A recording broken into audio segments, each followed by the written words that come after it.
A little advice. A little advice. Come on, yeah. Just a little advice. Just a little advice with Christine Little. Check it out.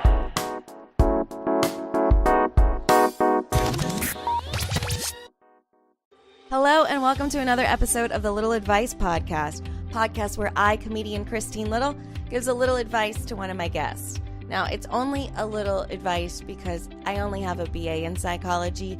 I didn't really get to the counseling portion of the psychology degree stuff, but I read a lot of self-help and I'm sort of a know-it-all, so I think I've got a little advice to give. You know what I'm saying? Y'all feel me? This is episode number 18 with Sierra Katow.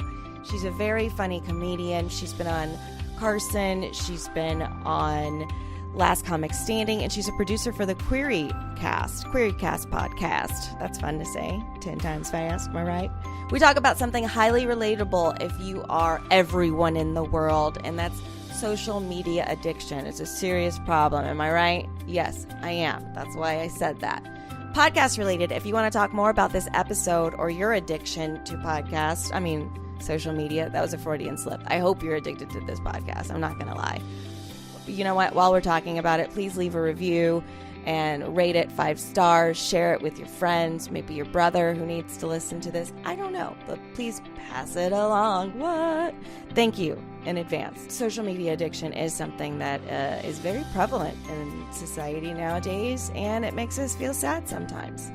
So, yeah, without further ado, here is episode number 18 of A Little Advice.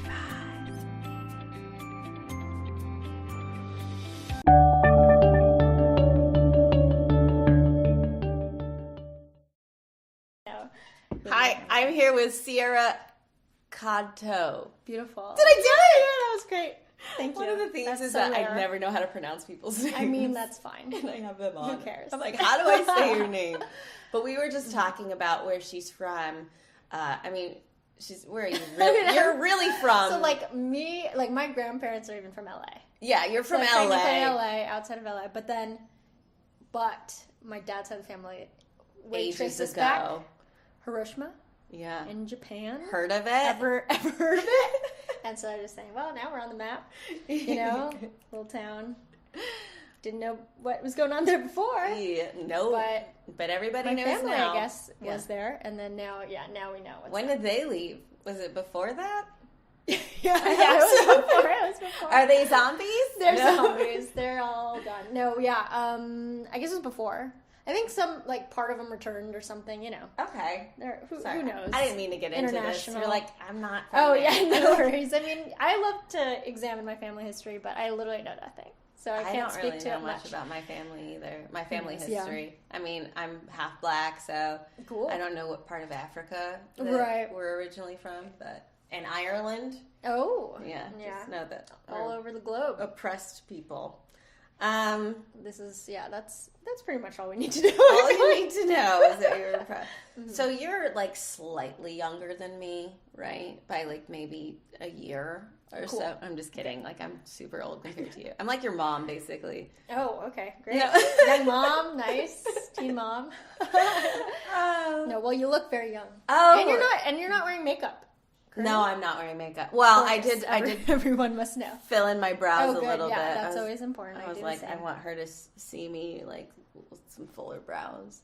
Hey, I love a good full brow. We're gonna take a picture after, so I was like, I might as well at least do that. Yeah. Well, I mean, but other places eyelid looks great. Sans makeup. Just one eyelid looks good. The other one looks like crap. The other one, I'm like, maybe. Both are great. Across the board. Well, thank you. I was definitely fishing for compliments. Yeah, I could tell. I'm joking. I love you so much. Okay, so Sierra, what's your problem? Okay, so my problem is that, I don't know, it's an ongoing thing, but I feel like I've always been kind of a competitive person. And, that's been helpful sometimes, in school, you try to, it's easier to look at your other 19 classmates or whatever in your little first grade class and be able to compare, and that can help you do better. But then now in adult life, you can compare yourself to everybody in the world because social media exists.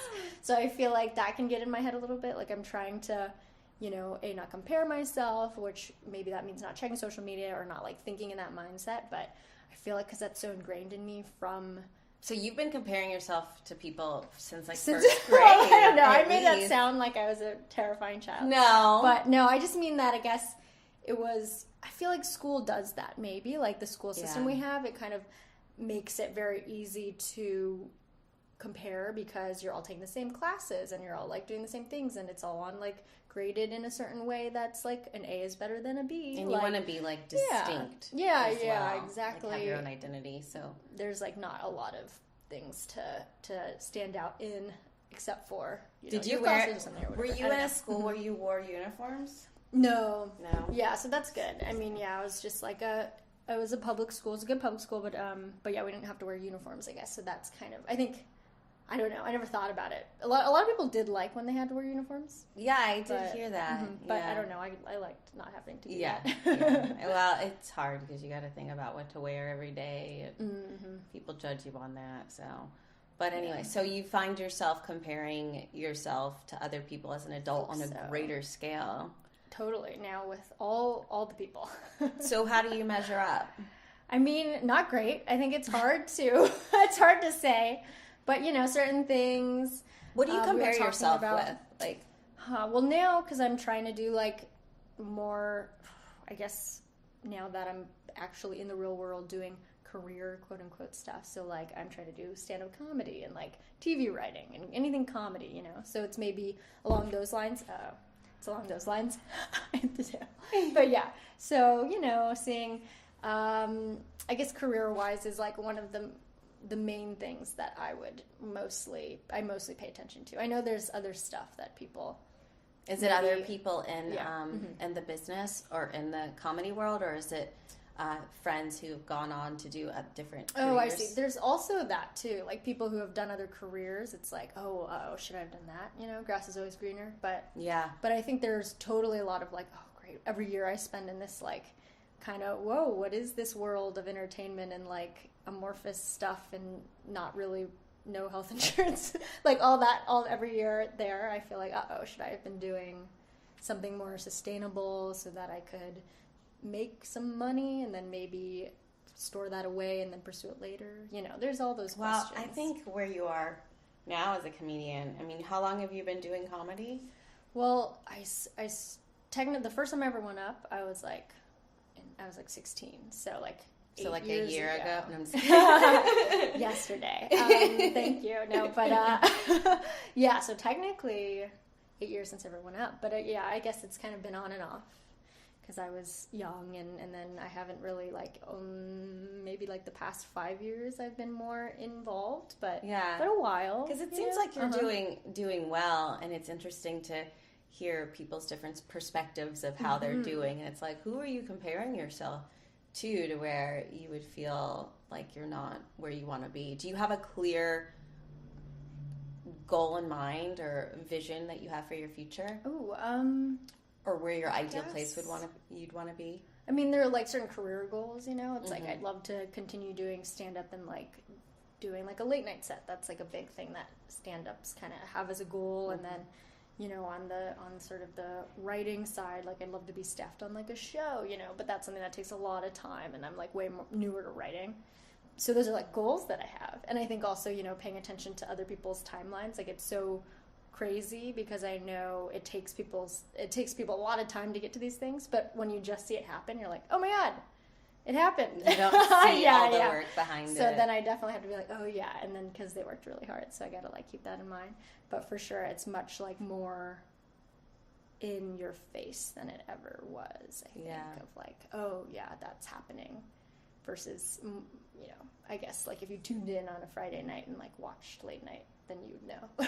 Yeah. That's another way. But yeah, so I guess that's like, you know, those are some goals, but I haven't had any like particular, I don't know if I have any like, oh, this is what I want, who I want to be in the future, you know, because that's kind of seems specific, too specific to call. Yeah, it's hard. Like everyone has their own path in this career, and it's not like there's a set thing. Like first you do 18 open mics, or you go to open mic school for 4 years, and then you graduate to this. It's not like medical school. Right. It's like you don't know what's going to lead to what and what you're doing. So I think that makes comparing yourself like even more dangerous, because it's not really right. Like it's not even accurate. Because I think that's the thing. It's like it used to be accurate. Like if you were in medical school, I don't know, and then you are like, oh wow, I haven't graduated and it's been like 30 years and most people graduate after 8 years, I don't know, then like that's a good way to maybe compare yourself. But for us, if it's like, oh well, I haven't achieved this in 30 years and somebody else achieved it in 8 years, it's like, well, that could actually happen and be fine. I mean, like the JFL. Have you done JFL? I haven't. That's I'm another surprised. cool thing. I know. I want to do that. I haven't even showcased for it, and that breaks my heart. But also, I hear stories of people who are successful and famous and who work consistently now who never got JFL. And I'm like, okay, you don't necessarily, you never know when your opportunity is going to come and where it's going to come from. Yeah, that's another really good example, because I think when it comes out every year, everyone is always like freaking out. So you're and also looking at you find out through social media. I've never heard of it. No, but there's also like somebody. I know like Cameron Esposito wrote this thing, and did you ever read that? It's I think it's still online. It was like for the AV Club. This was like a long time ago, but she wrote this because I think she never did it, but she's somebody who has achieved a lot. You know? And like is at like a mega level, so you're like, oh well, shoot, she doesn't even need it, right? But then she wrote this kind of opinion article on like, I won't get it. Somehow she knew she was never going to get it. I don't know why. Maybe like her career went past the point at which you can like still qualify, and like maybe it was something she would have liked to do, but then they were like, oh well, you'll still come to Montreal, but for like this other cool reason, you know. And then, but she, I think, wrote about that and how it was like, oh well, like a bit of a bummer, but also not necessary, and this is a thing that happens, and like people are chosen by other human beings, and like it's a flawed system as well. Or I don't really exactly remember, but I remember it helping. It did, because it was like specifically about that, which is weird, because I think I felt so, or everybody feels so isolated too, just in that specific, like, wow, what a petty thing that I want this label. It just feels like you're not seen, and like when you're chosen, it's like, oh, it's very like validating this big life choice that you made, and it's like dawning you, or is that the word? Funny. Or whatever it is, or lovable, or whatever we make that mean. And then once you get it, and then it's like, okay, now what? It's always going to be something that you're trying to strive to that you don't have, that's going to make you feel less than if you let it, you know. And I think that happens for a lot of people. So what does your social media habits look like when you're is there a time you feel more vulnerable when you get on social media? Are you scrolling a lot? Like, tell me about it. Yeah, I think like all of the above, but a lot of scrolling. I had to kind of get off of Twitter. Well, I think because mainly just everybody's like fighting and that was the main reason too. But so I don't go on Twitter as much anymore. I do go on Instagram because I like pictures, and I follow a lot of dogs. So that's fun, because like they're adorable, and they're on a different, you know, in a different world. It's great. And you're then, like comparing yourself to the dogs. You're like, I'm not that fluffy. Yeah, my hair's not shiny. I'm not that playful. Yeah, exactly. I mean, some of these dogs, though, I gotta say, they have much better lives than I do. Anyway, but yeah, so then on Instagram a lot. I'm on Facebook a lot, surprisingly. Sometimes it's like because I'm trying to do something else, and then you find yourself on the newsfeed, and you're like, what did I have that happen so many times where I'm like getting on my phone to do something specific. Maybe I even go to Messenger to finish a message, and all of a sudden, like an hour has gone by. I'm like, what was I doing? It's like you go in this time warp. I know. I've done that so many times. Yeah, definitely the Messenger thing. I've heard you can actually delete your profile, keep Messenger, because Messenger is very important. You can? But I've never done that, so I can't speak to that on my own, but I have heard that. So maybe that's something I should do. But also, do you ever feel, I feel like this, but like you need to see what's going on just so you can have a pulse on what things you're even upset that you didn't get chosen for?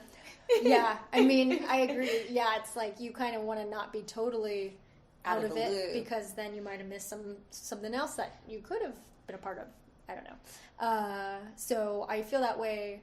Like, I get that out of being on Instagram and Facebook a lot. I would say Instagram more so because Facebook's kind of devolved into, like, the 12 people who I distantly know who, like, talk a lot on Facebook. And I'm like, I don't really that talk to you algorithm guys. is really strange. Yeah, and, like, sometimes I actually really enjoy people's posts, but then I get into this weird zone of, like, oh, I don't actually even, you don't know me. I know you really well because I read everything you write. And this is weird, but it's like being a fan of it. I'm a lurker. I definitely like go into the comments and just like read, like someone will make some post. I'm like, oh, I wonder what people said about this. Yeah, like debates. Yeah. Totally, yeah. That's great. I never engage on Facebook or Twitter. I think it's a slippery slope. And so stressed. No, it's so I know that I have like a super strong need to like save face during an argument. I don't even want to slip down that slope of doing that. So it's best to just not engage. Is there anything on Facebook or Instagram or social media in general that makes you feel the most triggered?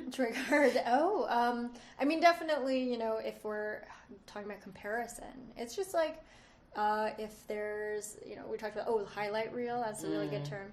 Just because it is a highlight reel of, like, everybody's life. So someone's like, oh, man, they got JFL now. Or they got, one of those things that you didn't even know existed before. And suddenly you're like, oh, what could I have been doing to get to that place that they're at? And then it's so embarrassing because you just feel like such an asshole for, like, even thinking that.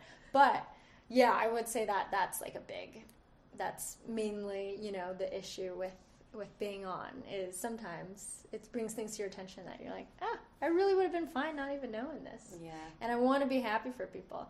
So then it also makes you feel like, oh, am I just like not a good person? I don't know. Yeah. Yeah. But I mean, and it depends. It depends how the day's going. If you're already having a good day, you could totally, it won't affect be fine. me, right? But yeah, if it's like already like I didn't get anything done today. Oh, and everybody else got a lot done. That's tough. Yeah. So do you think maybe it would be helpful for you, like in those days where you don't feel like you got a lot done, to avoid going on or limiting your time or something like that? Yeah, that's a good thing. Yeah, I think the trouble is that it's like already the days that I don't get a lot done is probably because I am procrastinating. If you're on social media. So it's like self-fulfilling. No, but that's true. Like, I think just putting the phone down and then like realizing, like, honestly, throughout the day, probably the most important thing that happens is like emails. But like I sometimes will read the email, I won't respond for like a day anyway. So if I don't get it right when it's sent, it's not the end of the world. Right. So then unless it's like you have an audition tomorrow. Right. Well, that's, and that's the fear. True. That like you didn't get it right away and I could have been reading. I think the part of what keeps me glued to my phone, and I'm sure a lot of performers in LA can relate to this, or New York or whatever, is just like being like, you don't want to miss out on any opportunities, which is like such a scarcity mentality. But I'm like, what if I get someone asked me to do a show tonight and I don't see it till tomorrow, or they asked me to do this gig that I really would have loved to do, but like I'm not on top of it. Filled it already. Yeah, that's happened. Yeah, totally.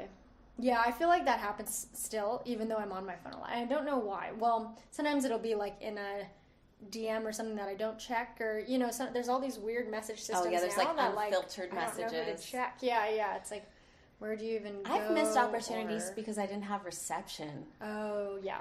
And you're working on something else. That happens to me all the time because I have like T-Mobile and it's really not, it doesn't even work in my apartment sometimes. Aww. So I'll get like voicemails later like, oh shoot, sorry. It's like, we got your test results back. Yeah, you're going to die now. We need you to do a set at the hospital. I don't know what I'm talking. Right. I'm trying to mix two different. Yeah, no, health, comedy, mix it all together. Both important. But yeah, for sure. I think there's like a bunch of ways to miss stuff, even with being on my phone all the time. I still miss stuff. I don't even know how. But yeah, it happens. I don't really know how to help you with this problem because, look, I'm not a therapist. Not even sure why you're here. Just kidding, I asked you here. But right. I think it comes with like having the intention not to go down that route and like deleting the apps. Like I still find myself scrolling a lot through my apps. All my notifications are turned off on everything. So if I get an Instagram message, like whatever, I don't see it unless I manually go in the app, but my brain just automatically picks up my phone, scrolls to where I tried to hide the app on my phone. Put it in like a subset section thing. Yeah. And it's still really easy for me to just go muscle to memory, it. like absolutely the colors of the apps. Like I'll just go to. I'm like, oh whoa. I like open the wrong app just because the color's the same. It's so weird.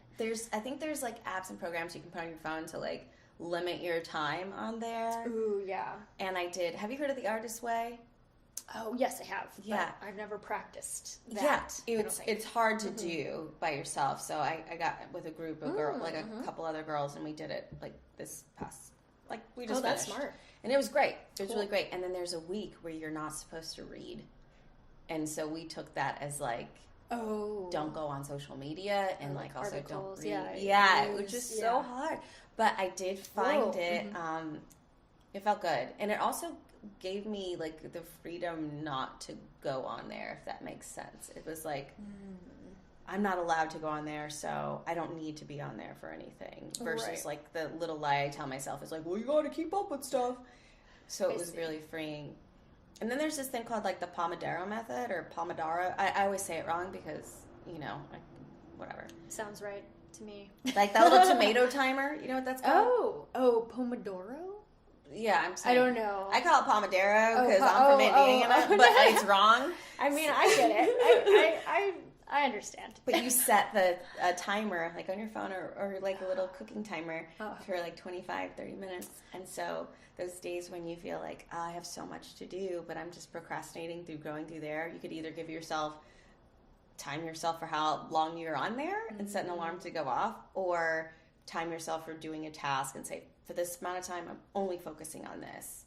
And it does work, but it's just like, sometimes it's easy to procrastinate doing, even putting the timer on. Sure, yeah, no, but that sounds, I have heard of that, and I think one like boss that I had, she had 50 minutes of work and then 10 minutes of like you can be on your phone. Nice.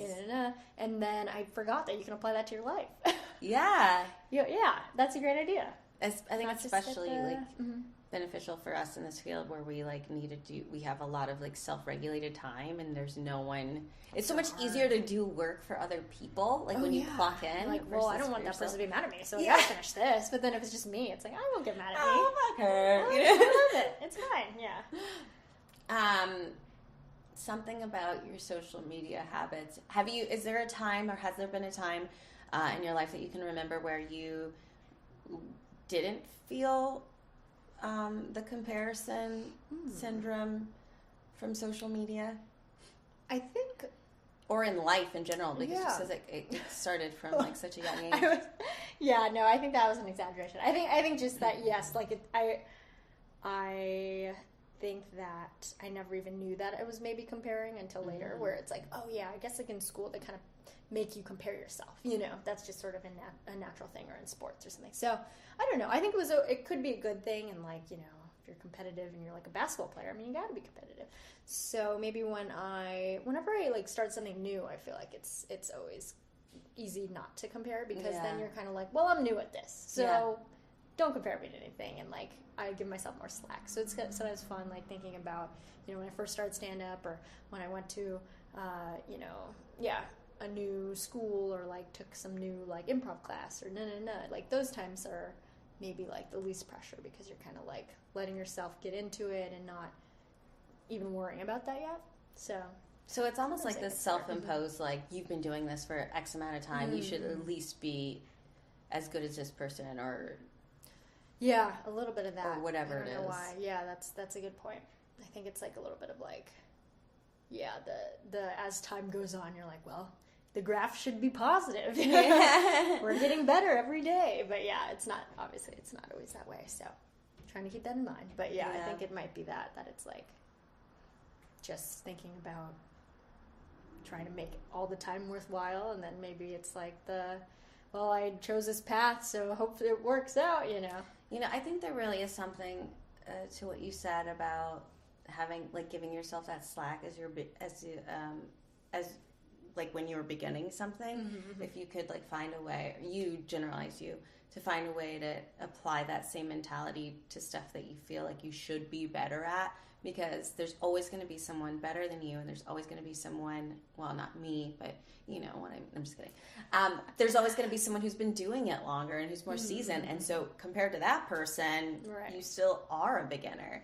I remember when I first started comedy, I would hear people say like, talk to me when you've been doing it for 10 years or 15 years. And I'm like, oh man, it's like they're not even considering me a person, and I feel like I'm working my ass off like to do this. Okay, yeah. You know? Like it's even at that level, like there's still more that you could do. Is that what you mean? Like, yeah, well then someone can come up to the guy that's been doing it 15 years and be like, I've been doing it for 25 years. So it never ends. Yeah. And that's a good. So it's like if you imagine that there's some old grumpy comic when you're like, I should be better, I should be here, just imagine that guy coming around the corner and being like, I've been doing this 100 years. Coming around the corner, like still on an open mic. He's just like constantly hovering over your shoulder. Yeah. Oh God, he's back. It's like your inner monologue is like a grumpy old comic. Yeah, because I have encountered, like, obviously those comics are where I realize I'm like, oh wow, I should just, anytime I'm complaining about certain things too, about anything, it's always like, oh yeah, but also like I need to be thankful, or like be content and know that takes time, or things like that, where I'm like, so silly. But in the moment, it's hard to remember. It's hard when you get like really, you know, activated by something to remember those, to have that when you have like a knee-jerk reaction to something. But what about life? Do you ever... Are you ever like, I should be married, I should have kids? Or maybe I'm just projecting my stuff onto you. No, I mean, I think that's always like, that's another thing that I think I'm less interested in, because the career stuff is like so in the foreground. And then I think, you know, with a lot of the people who maybe I'm surrounded with too, similar boats. You're young. Kind of like more focused on that. This is kind of the time when they're like, okay, well, you know, gotta do me, and then like figure it out later what else is happening. Well, I just want to be your living cautionary tale. I've been saying that for years. Look at me, I'm alone. But it's great. It is, honestly. Yeah. I mean, yes and no. I do feel like I get lonely sometimes, especially when I'm tired or sad, which is like kind of the same thing for me. But then I do like stretching out on my bed and not worrying about, you know, if this person is trustworthy or what I'm going to eat, you know? Sure. It's like basic stuff. I sound like a lady who's lying to myself. But, but there are perks to that. Oh, and you mentioned this grass is always greener on the other side. I have a friend named Jenny Tanzilli. She's a hairstylist. Please go to her and finish. She does great hair color stuff, especially with ethnic women. Shout out. Anyway, so she told me, she's like, I found out where that saying came from, because she has a house and she's got a lawn, and she would always see her neighbor's lawn, and it looked so nice and healthy and green. The exact metaphor. Yeah. And then she goes, I went over to their place and I saw that the grass wasn't as perfect as I thought it was looking from my vantage point. And then when you looked at her lawn from there, it looked better. Oh God! So it like literally is a thing that the grass is always greener. Well, what is what? That seems it's physically just like an weird. optical illusion. When you're not looking, I mean, it kind of makes sense if you're looking out, and you just see like the tops of the blades, and then versus going there and looking down, you're like, there's like patches in this, you know. There you go. And it's like the same thing with us and career stuff. So. Yeah. You could just imagine that someone who just got JFL is like, you know. Actually, I do have a story. Dave Perdue, who did get JFL last year, he got rejected from a festival. Like, it wasn't like a huge festival either. Like, he got rejected from a festival that he's done before, before that. Weird. And then he got JFL. You know what I mean? Yeah, so it's I mean, like, it doesn't mean anything.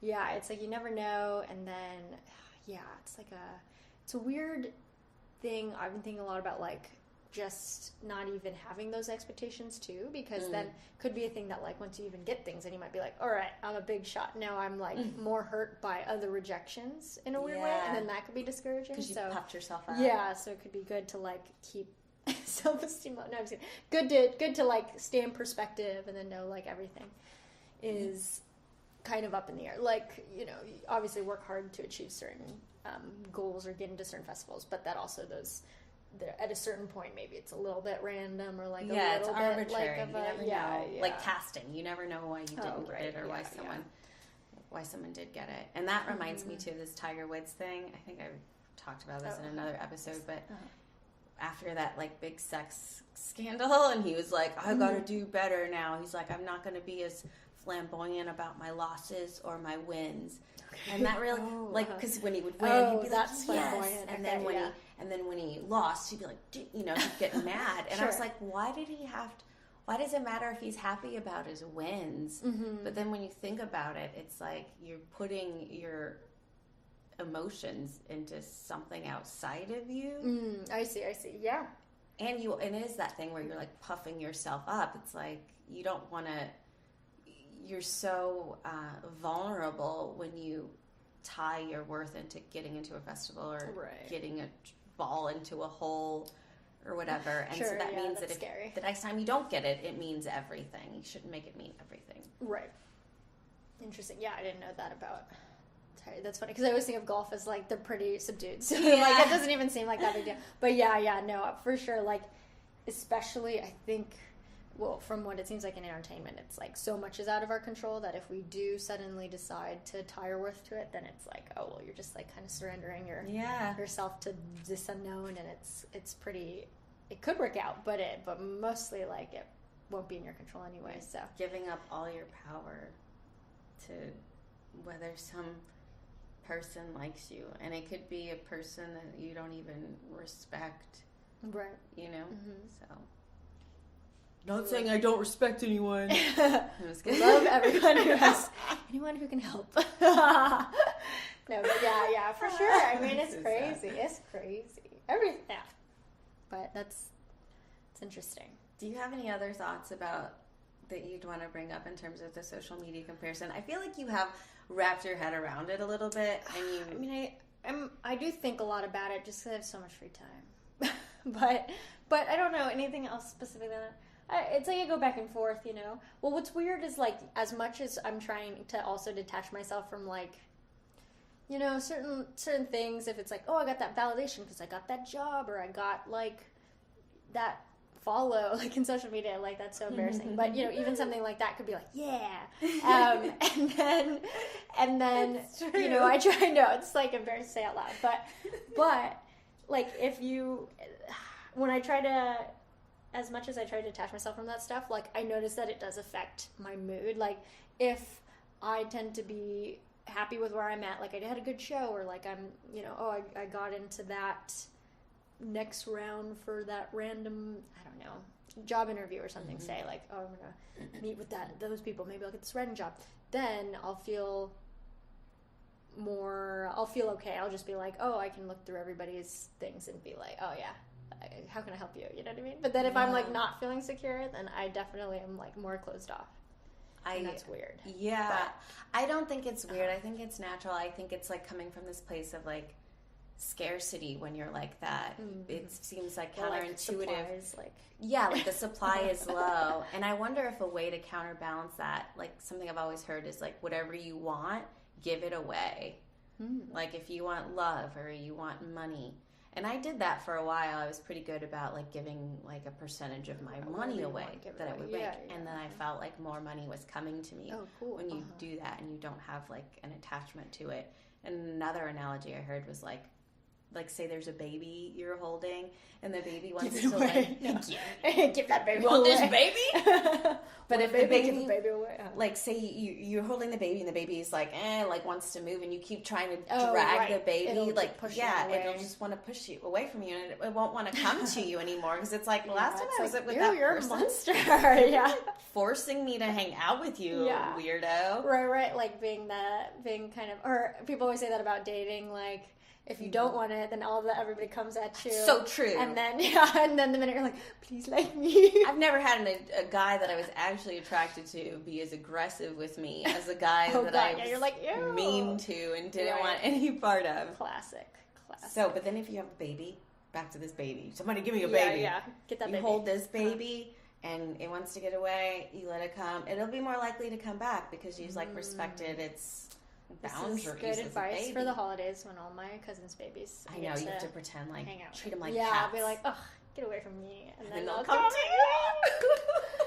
you. Manipulate babies. Yeah. Start them young. Manipulate them young.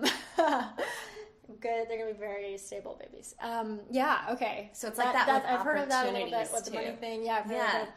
With like once you don't like, please give me this job, and you go to the job interview, they're like, yeah, we don't want to give you this job. Yeah. And then the minute you're like, all right, I could do without it, then you at least don't come off, I wouldn't come off so you would be desperate, like confident, and it's like it gives, like if you were hiring and you saw one person that was like, ooh, I want it so bad. It's like, this isn't about us, is it? This is about you it's like, needing nobody else wants you, maybe I shouldn't.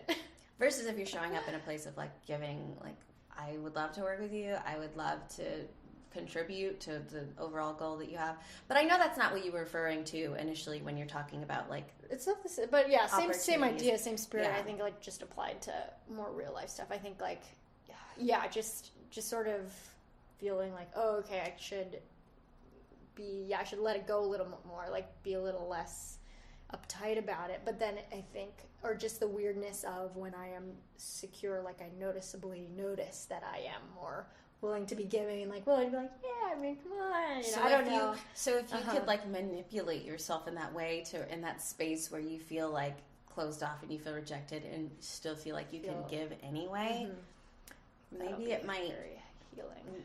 You know, put you in a different place emotionally to where you don't feel as like. Totally. Yeah, like reverse engineer that. Exactly. Yeah. I like that. Do the feedback loop. I think that made sense.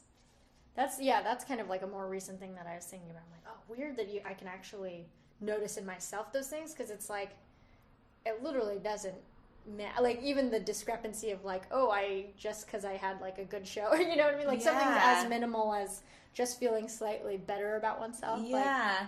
Like, okay. I think it's amazing that you even picked up on that and noticed that. I don't know. I mean, it's been a while. I feel like it's kind of, now that. Can I make another young joke? Okay, yeah. It's like, you haven't even been around a while, so it hasn't been that long.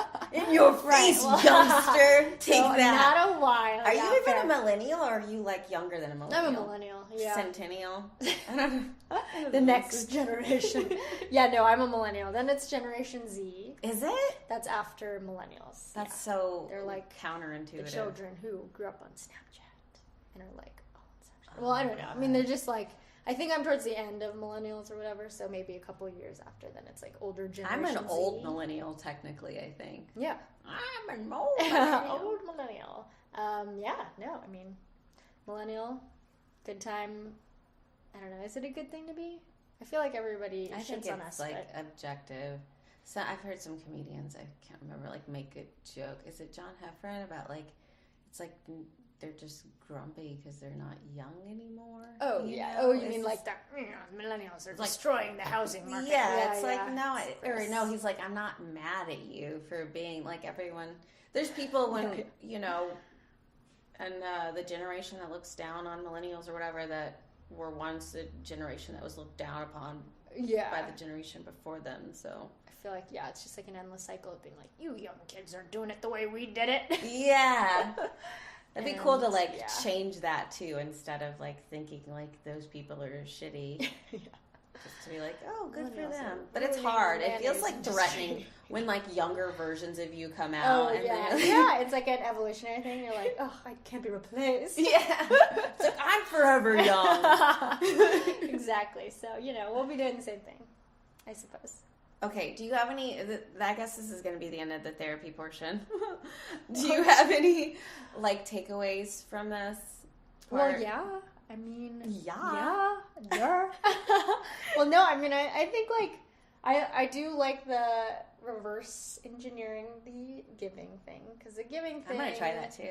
Yeah, I think it's like, that's like a very actionable thing. You know, sometimes it's like, oh, well, think this way. It's like, well, okay, I will try. But then it's like, if you can actually be like, well, actually like give away stuff, whether that's like love, money, whatever, like that feels like a very tangible thing I can do, which I think I need more so. Because sometimes I feel like, you know, whenever people feed me like, oh, well, think about this quote, or like read this book, sometimes it's helpful, but I have to really, you know, it's so personal, so it's like I really have to latch on to something, and like if it doesn't hit, and maybe it'll hit in like 5 years from now, but like if it doesn't hit that moment, then I'm like, well, all right, I tried, but that feels like something I could actually do.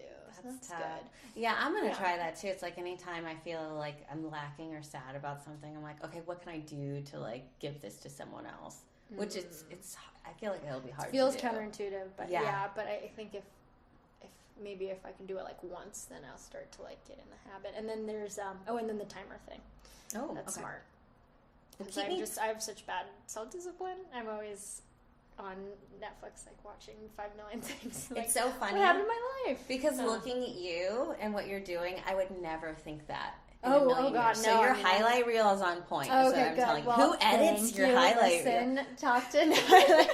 Well, great. No, I mean, well, that's not a good thing. Then I should be more open about it. But yeah, I literally because I do freelance stuff, so I really don't have much of a schedule if I'm not like working. So, you know, I was technically writing for a little show, and then when that ended, I'm like, well, okay, here's unemployment. That's like freelancing, doing shows at night, right? Things like that. So with your freelancing, is that something you want to put out there, or like do you want? What is it? So basically, I do like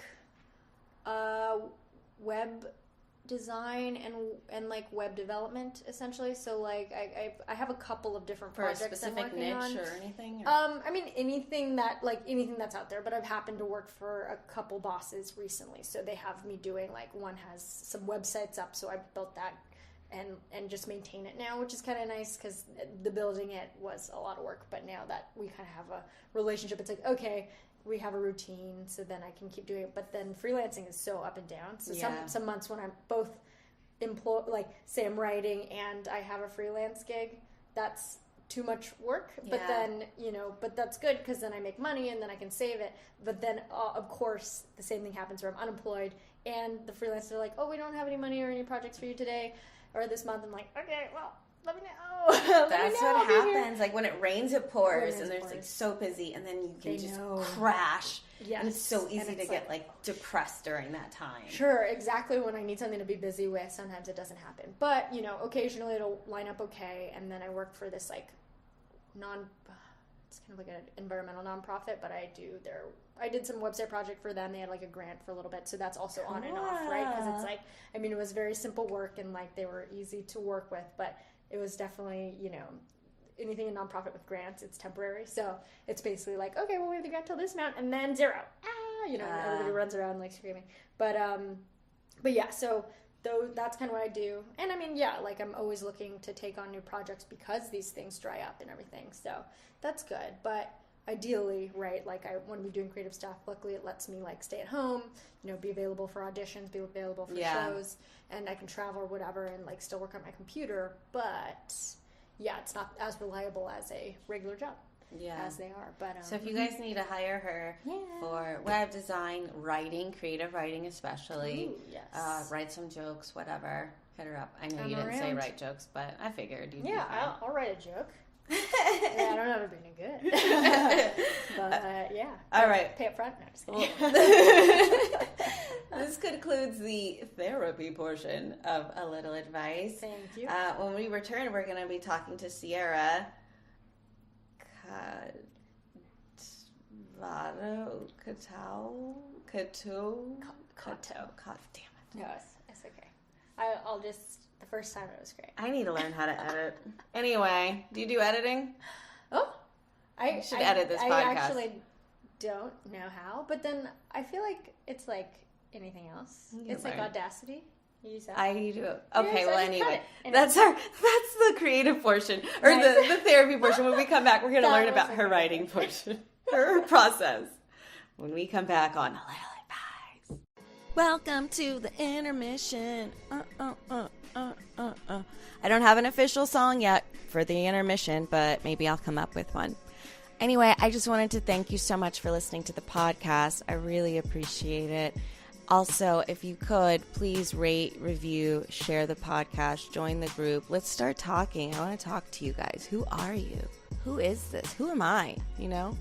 Also, if you'd like to see me do comedy in person, I'll be at the Madhouse Comedy Club this weekend, December 6th and 7th. Come by and say hi. Also, if you haven't seen Creed 2 yet, go ahead and see it. It's a pretty good movie. Thank you so much for listening to A Little Advice. And we are back several moments later. We've had a couple sips of drinks. Oh, yeah. I'm back Way here more with hydrated. Sierra. Yeah. Is LaCroix even hydrating? I don't think it is to me, but it's refreshing. I want to say it's refreshing. But it's like water, right? It's definitely hydrating. I think it's just because it feels different than water. Like, in my brain, I'm like, what's happening? It's gas-inducing. Sure, yeah, lots of burps. A lot of bubbles. Sorry if I burp. Hey, it's natural. We were just talking about how, like, unprofessional podcasts can be. Hey, yeah, even the top tier of whoever, big hootie tootie, whatever, like, they're still not editing. Well, I want to let you know out. that this podcast gets about 7 million downloads. Well, I'm just kidding. Well, we better see some of that ad money. I'm working on it. You guys also please rate. Oh, I'm going to have a thing where I ask you to do that before Anyway, so I want to ask you about your writing process. You do stand up and you write jokes, and you do TV writing, and I don't know what else writing you do. You probably have a blog or something. You got to at least had a blog at some point or thought about it. I mean, you know. So what is your writing process like when it comes to like comedy? Sure. I mean, I guess for like stand up, it varies, but I know I just do the whole have a notebook on your phone thing because I don't carry around a notebook anymore. I'm just unreliable and I forget my purse and it's hard to shove a notebook in your purse. Yeah. The pages get all messed up. It's not very practical. Exactly. I like something spills, my lotion gets all over it. Ew, gross. Anyway, yeah. So I think so I just use a phone. And then, write down things that I see are funny because I'm going to forget it for sure. And then I try to, make it into a joke later. A lot of writing sometimes happens on stage, but I'm not great at that because I probably just don't get up enough to make that useful. So, yeah. But, yeah, and then occasionally, I feel like I'm a slow writer. Like, I don't write as much as probably a lot of stand-up, so there you are comparing yourself again. I know. I am slow in my own world as well. But, yeah. So I think that's also, something I'm always working on. You observe things around, and then you write it down, and do you have, a specified time? Like, okay, today I'm going to work on writing a joke for an hour, or does it when inspiration hits? Kind of like when inspiration hits. Oftentimes, right before a show, if I'm like, oh god, I should have new stuff because that person already saw that stuff. And I think they will remember it. Then that happens a lot. On the way over, okay, I'll say it like that. And then refining it later. But once I get at least something that has a punchline, then I'm happy to say it on stage, even if it's not fully formed yet. And then sometimes you can get tags just from being in the moment on stage, or adding more things in there. It feels good to just even say something for the first time on stage. Totally, yeah. I get tongue-tied a lot, so I feel like I Really? Kind of. I think I'm trying to talk more before I go up. Sometimes it's maybe I haven't actually opened my mouth all day or something, and then I go on stage and I'm like, oh yeah, how does one speak? But that's one thing. So if I'm definitely trying out something new, it's muscle memory isn't there to even say the words, so I have to. Yeah, that's hard. Totally. Yeah. So that's something that is tough, but you figure it out after the first time. Then it's okay, at least I said it once and I can say it, and it's not totally out there and not usable. I know exactly what you mean, and you worded that pretty great. Because sometimes you get on stage and you're like, I haven't said this before, and you want to say it in the rhythm of what you've already been talking about, and so it can be a little hard to say for the first time. Totally. What about with your script writing? Do you have a process for that? Yeah. In terms of generating ideas and sitting down? Totally. Yeah. That feels a little more regimented just because it's because I think with stand-up sometimes it feels as if it's, I could just oh, it's more like artistic. Yeah, I don't know. In my mind, I'm like, oh, all the artsy people are good at stand-up, so maybe I can kind of wing it, or maybe I can kind of not wing it, but yeah, wait till inspiration hits. But I feel like with script stuff, sometimes it feels a little bit more like homework, a little bit more something I got to sit down and do. So when I do that, I guess it's not necessarily like I have a few projects that I have going on in the background. A couple with people that I'm like accountable to, you know, like not a writing partner, but like somebody who came to me with an idea, and like we're kind of working on this project together. So with him, it's kind of like, okay, he's going to check in. So I should make sure that, you know, I have a draft we're working on in the back of my mind. And then he even wrote like this other thing, like kind of like a memoir of his that I'm like reading that at the same time. So that just feels like reading, you know, but it's like research and so that's kind of, and it gives you ideas, and it's like, oh, that was funny. Okay, we'll try to work that in somehow, because it's kind of like his story. And then do you find it easier when you're working with someone and having that accountability? I think so, because there's a lot of like, you know, we're always supposed to have samples or whatever of like what we can write alone, and so that's kind of always taken me way longer, because it's kind of just on me. And I have to be like, oh yeah, I guess I should have that, so that if something does happen, an opportunity is like, oh, we want to hire you. Can you write? You can have something to show that's like literally just from your brain, and not like working with other people, because they're not trying to hire like everybody.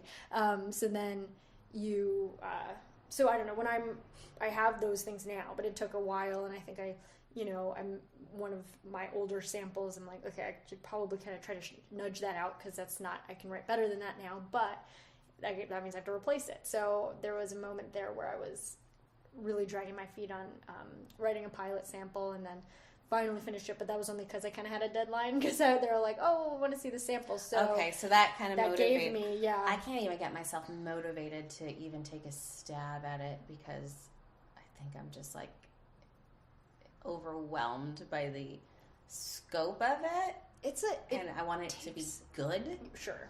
Yeah, I think that's a lot of like the perfectionism the premise of it to be like have legs to go somewhere, you know. Right, because I think there's also a balance between like rushing something and it's going to be bad, and that's like worse than having nothing at all, you know. Because then if you like put it out there, then they're like, okay, now we know she can't write. You know what I mean? Like God. that's what I feel like I've come close to on like other, like in acting. I feel like I went out there a little bit and I was like, I can do this, and then I was like, oh, I can't. And I think that's been like, okay, trying to build back up and make sure that I don't do that anymore. But specifically, I think it is important to, you know, spend time thinking of a good idea, because it is representative of you, or like if it is something that's near and dear to your heart story-wise. Like, I don't want to be writing something that I'm like, oh gosh, like, I mean, because say it could get made, like that's the big dream. Oh wow, they wanted to buy the pilot, it's getting made. You want it still to be representative of yourself, and not be like something totally, I just wrote it because I thought I could sell it, and then now it's getting made, and now I didn't even know. Right. So that's kind of like the little dream motivator in my head, is like making sure that. So how do you find those concepts that are near and dear to your heart that you feel are worth writing about? How? Oh yeah. I mean, I think it can't be like so. It kind of has to be. If it's too near and dear, I think then it'll never get done. You know what I mean? Too. It kind of has to have some distance from me. Like, I don't want to make it too personal yet, in case or something that's too personal to me. I don't think I could write it. So that's never gonna happen. But I think if it is something like slightly like, okay, this character is kind of like me, or like then this is like a mix of some people, and so then that way I can kind of like keep it a little bit of distance, but it still has your voice and still has like my jokes here or whatever, then like that makes it a little bit easier. But I don't know, it's always been like, I'm still so new to all that writing a script, whatever. So like, I think also I read a lot of like pilots of TV shows that are out there, and it's like kind of cool to see how they did things. And doesn't mean like you do it exactly that way or whatever, but at least that way I see like, okay, that looks like they took some liberties there, or like they didn't write it exactly like their life, so I can make it more, you know, embellish it more if it needs to be more interesting, or make it, I don't know, a little bit different or a little funnier, you know, all the things, or like even the liberty to not make it as funny. Like, do you feel like you take things that maybe events that have happened, or like a story that you have, and you work through that, or is it more of like a concept that you're contemplating with your life that you're struggling with, and working around that, or is it just something completely different? That's a good question. I think it's like probably both. I think the concept thing I stray closer to maybe because it's easier for me, because it's like, oh, well, you know, I haven't, like, I don't have, like, a lot of events where I'd be like, oh, that was life-changing, because, you know, I'm kind of on the younger side, so there's that. I could definitely live more life and probably write better. So so the concept thing, I think, then I get stuck in that because it's a little bit, like, too abstract. Sometimes I want to go in and be like, this is what I want to say, and people are like, all right, but, like, think about how. Yeah, think about the story, think about, like, the characters, things like that. What you want to say, that's great for maybe afterward when you're, like, editing and like, good to have that undertone, but it's hard to go in and be like, this is what I want to say, because in a script, like, it's just, it's going to be more about the characters. Well, then how do you get around that? Because that seems kind of hard. You're like, this is the point I want to make, this is the thing I want to make, and so you're saying that's kind of like working backwards? A little. Like, I think that's always there for me when I'm writing, because, you know, say it's like one of the things I'm like, okay, well, I definitely want to portray women as, like, strong and, you know, don't want to fall into stereotypes in the past. So that's kind of like what I want to say in a way, but that will probably, and so that'll be, like, conscious whenever, like, making characters, like, oh, well, she won't just be your typical this, she's that, right? Okay. So there's, like, that element to it, but then, like, that's certainly not enough to, like, make a story and like, a script, right? What's your story? Yeah. I'm a strong like, well, you know, woman. Women who aren't like the women you know. Yeah, but yeah, I feel like that's always there still, right? I don't know, because the same thing in stand-up too. It's like, well, I definitely now have more things to keep in mind, which is, like, a little bit harder because you can have to sidestep the usual pitfalls of, like, certain jokes or, like, certain things. But it's a challenge, but it also makes your stuff better. Because then you're not, like, I'm not, like, accidentally doing the same thing that everybody's done, or, like... You're doing it from your own specific point of view. Mm-hmm. Yeah. Yeah. So that's lucky, I think, that we get to do that now, even though everybody gets, I don't know, a little worried about PC culture or whatever, yeah. But it's exciting. Yeah. Stand-up is really fun. And a lot of it is, what I like about it is that it's personality driven too, and it's not just about jokes, it's like your relationship to the audience. Totally. And that's, I think, my favorite part of it. Yeah, I always feel like that's sometimes the most important part. And then even when, because, like, I know a lot of times it can be that or writing, you know what I mean, like that or they have jokes, but then it's like, well, I mean, I think it's honestly both. And then it's also sometimes when I'm watching, I'm more about the personality, like, as a fan, like, I like personalities a lot more because I find that to be so unique. Like, sometimes, I mean, especially with Twitter now, I kind of feel like it's like, well, everybody can write a pretty good joke.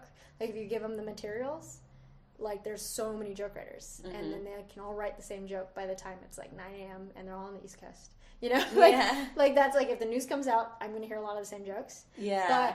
But, like, you know, certain personalities, nobody has, like, the same exact personality. I mean, there are mimics, but, like, for sure, I'd say. Or the that same feels a little experiences more to draw upon. So, right. Yeah. Okay, cool. That was really interesting to hear about your script writing process. What about your, this isn't even, I'm setting this question up wrong, but has there, if you can think of back to, like, one of the most successful things you've had in your life, and it could be comedy related or other life related, what is a mental shift, if any, that you had before that success, if you can think of any? Oh, whoa, okay. Like, that might have led to it, kind of thing? Is that sort of,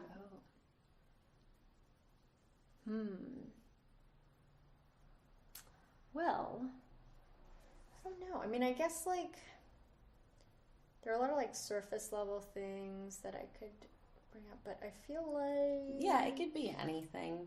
I know that's a tough question to ask people on the fly. It's like, wow. What? I mean, I think I see how that... I feel like I just haven't had one in recent years that I can, like, really pinpoint because it's, like, you know, entertainment, kind of... What is your favorite accomplishment, would you say? See, I always feel like one of my favorites, and it's so specific, so it feels weird, but, like, I like accomplishments where I failed and then, like technically failed and then, like, just kind of did what I was going to do anyway, if that makes sense. So, like, I always picture this as like, well, okay, when I was a teenager in high school, I did a lot of student government. And then my whole thing was like, you run for things and you put up posters and I guess I liked it. I don't know, it was fun. And then at some point, like, I won a lot because I started in like 4th grade, would like do these little things and they meant a lot to me. And like, it was weird, like, what the hell am I doing? But then I think at one point I lost. It was like a big deal. So you've been running for government since like 4th grade? I would like run every other year or something whenever it was like on the table. Like, I'd like love to run. Okay. and do the work, afterward, right? But you have to run every year. And then I like lost one year, and then I was always dreading losing. But then once I lost, it was like, oh, this is great. Because it's so like, oh, finally everybody can like look away. I think there was a lot of like, also like, oh, she keeps winning, let's like take it down. Yeah. And then they did, which is fine. And then like, I was like, okay, great, now everybody can like go on with their lives and I can go on with my life. And I know that it's just like the weirdest thing ever, but I had a similar thing happen, and I was like happy to learn that at kind of a young age. It was like, 9th grade, I think. Not that I'm keeping track or anything. No, and then there was, and then in college, I was on like the Lampoon, which is like this humor magazine that like a lot of comedy writers come out. And what school was that? It was at Harvard. Oh, okay. I didn't even know that you went to Harvard until you just said the Lampoon. Well, I was like, this bitch go to Harvard. Good thing I brought it up. No. That's hilarious. But yeah, no. So like that was, that was sort of it's just a college club, but like a lot of comedy writers come out of that. So it's if huge. You're interested in it, if you're interested in comedy, something to join. It's not like everyone, like it's kind of in recent years become very like toxic and exclusive. So I wonder how that's going to play into, just with everybody changing their mindset and everything. I don't know. Who knows what's happening? But but then I remember like working really hard to get in, and then when I got in, I like really wanted to like run for things, same idea. And then I lost, and it was kind of a buildup of like multiple years of being like, okay, I'm really like trying hard here, and trying to prove yourself in sort of a pretty male dominated environment, things like that. And it was like kind of devastating. But then I, in my small like little circle, and then I don't know, I guess I felt like it was liberating too afterward. Like, I don't know, that's not a success. That's actually like, no, I think it is. I think that is a success, because it's like you do this thing that you're dreading the most happening, and once it happens and you're okay and you're not dead and you can still go on to keep putting in the effort, I mean, that's a huge accomplishment. Yeah. You didn't let it destroy you. Yeah, like it was, and then, and it's like a thing too where it's not like you get up and then like leave the next day so you can forget about it. It's like I was still there and like had to work with the person who beat me and everything, and like, and also like, I think it's so funny that you've been so successful in your life that one of your greatest accomplishments was failing. Well, it's like I mean, well, because the thing is, it's not even like it's because a lot of things that maybe it's like the highlight reel thing. It's like a lot of the things that maybe I guess somebody who is looking at my life might call success, like, oh, you got in. Well, yeah, that's true. I mean, I worked very hard. That was great. But I know there are other factors at play, and like I see people who are perfectly qualified not get into the Lampoon or get into whatever thing or get the student government, whatever. That it kind of like maybe then that kind of diminishes some of the successes. Where it's like, okay, I kind of know, like if it's like we're talking about JFL before, I think that is great, but for sure, when you see like, oh, somebody like Cameron or somebody like so-and-so, somebody I really look up to also didn't get that, then you feel like it it isn't the end all be all, and that like all these things are kind of up in the air. So if we get it one day, then it's like, oh, this is great, but I also want to keep, the head on your shoulders so that you're not suddenly like, oh, I'm the best, okay, running around. And so that's sort of the way that a lot of things have like come about, I guess. In the past, it's like, yeah, sure, technically that might be like considered a success, but then you kind of know, like, I mean, there's so many other factors at play. It's not like just me being like, all right, I checked all the boxes, so I get to wear this on my head the whole time. I don't know, it's like you can check all the boxes and still not to wear something on your head or whatever. Because there's all these like other factors. So and you can't control it. So. I love that you gleaned from that. And it seems like you do this a lot. You look at like the bigger picture and the lessons that you learned in something, which is great to be so reflective. And have those things that didn't go your way, but like also keep doing it and keep putting yourself out there. Sometimes it's so hard to even just put yourself up in that position. Like I never did student government or anything. Like I wouldn't have even considered it because I was like, there's no way anyone's gonna I don't know what I'm doing. Like I didn't even think much of myself to even try, you know? So yeah, I mean, it's like, it's also like a weird, like delusional thing where you're like, why did I even think that was a thing? I think it's a good delusional. I think some level of delusion is good because I mean, your thoughts dictate your actions. And if you think that you're not great, you're not going to take action versus if you're like, I think I have a shot at this, you're going to be more likely to put in effort and right, yeah, pursue like we have to kind of think bigger so that yeah, I mean, especially in entertainment where there's literally like no validation for so long, that it becomes kind of necessary to be like, that's why I guess we have that reputation. Yeah But yeah, fair enough, kind of have to survive. Cool. Well, where can people find you? Well, speaking of social media, she's all over social media. I mean, where can people see your highlight reel? Catch the highlight reel on Instagram. It's my name, Sierra Katow, and then Twitter. I'm on Facebook, but I don't like use my personal profile at all. So I don't. Do you have like a page on there? I have a page, but I also like, I don't know. It's a weird collection of me sometimes posting and never posting. But I'll try to get on that more. You're pretty active really know on what Instagram. Facebook does. Yeah, Instagram. I'm like, if I'm putting it on Instagram, I mean, I don't know if I need to do on Instagram. All the things. Go to see her in person. She's very funny. And if you guys have liked this episode, and I'm at the X Teen Little, like the X marks the spot. I wish it was easier to say, but whatever. If you like this podcast, you get it? Yeah. Some people can't. I say the X Teen Little, they're like, what are you saying? Well, one of my cousins is Christy, so we call her Big X, XT. Big X. Big X. She's big? tiny. She's like 5'9". That's great.